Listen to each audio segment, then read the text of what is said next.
Guys আমার একজনে phone করে বলে ভাই দেখো কি নতুন একটা ইভেন্ট আছে। তারপর দেখি যে গাইজ আমার কাছে টাইম নাই, তারপর গোল্ডে গেলাম, দেখি যে এই ম্যাক্সিমাম স্কিনটা খুবই সুন্দর, কিন্তু গাছ আমার নেওয়া হয় নাই। এখন গাইজ এটা গোড়া তোরা স্পিন করে নেওয়ার চেষ্টা করবো। গাইজ একটা স্পিন মেরে দিয়ে গাইজ এই স্পিনে গাইজ মনে হয় গাইজ কিছুই পাই মনে, কারণ গাইজ আমার লাগে তো 100 হয় নাই। তারপর গাইজ 7 দিনের জন্য এই স্কিনটা পাইয়া গেছি রে ভাই, 7 দিনের জন্য। তারপর আরও একটা স্পিন করে দিলাম। এই স্পিন দেখি কি পাই না, এই স্পিন পাইছি ম্যাক্সিমাম স্কিনটা পাইছি, তো এইটাই হয়েছে ভাই। দেন গাইজ ম্যাক্সিমাম স্কিন ভাই লাখ হয়ে 34 লাখ হয়ে গেছে আমার গাইজ।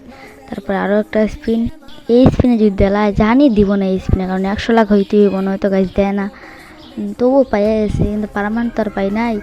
100 লাখ যে কোনো মূল্যেই হইতে হইব, নয়তো এটা দিব না।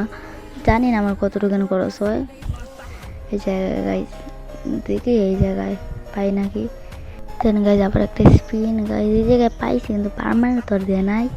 পারমানেন্ট কখন দিব রে ভাই, এই জায়গায় বুঝি তো না ভাই। তারপর আরও একটা স্পিন মারিয়ে দিই, আর প্রচুর লাগ হয়ে গেছে। আর কিছু লাগে এই জায়গায় ভাই ম্যাক্সিমাম তো দিতেছে ভাই, কিন্তু পারমানেন্ট তো আর দিতেছে না ভাই। আরও একটা এবার গাইজ কেটে কেটে দিতে দিব এরকম। আরে ভাই পাইয়ে গেছি, কংগ্রাচুলেশনস ভাই, পাইয়ে গেছি।